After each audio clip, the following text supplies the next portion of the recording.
Ranbir Kapoor falls for every girl he comes across.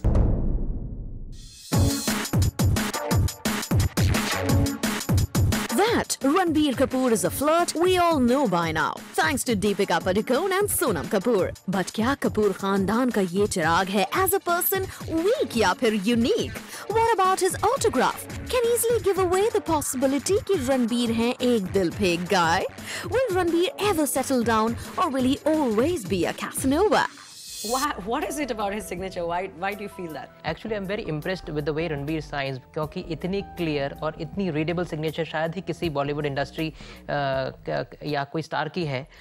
If we see, अगर R का formation में जो conventional vertical एक line होती है वो बिल्कुल नहीं है.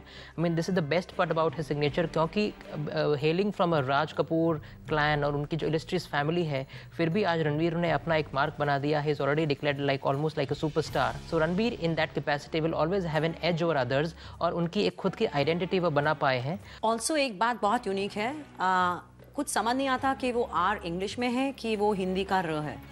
या और A, N और B का अगर देखता हूँ तो फिर they are all very co-joined with each other, which is also showing his really good side to him, that he is also loving his family a lot. बहुत ही ज़्यादा caring और loving भी है.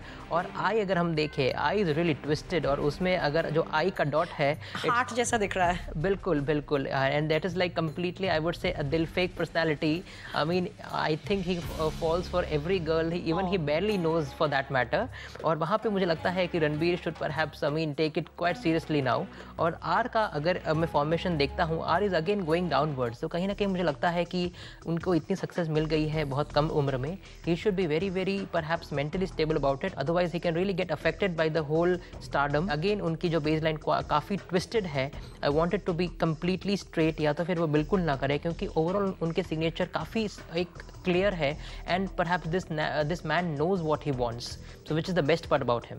Wow, that's probably one of the most wonderful signatures we've seen so far. I agree with you. Completely.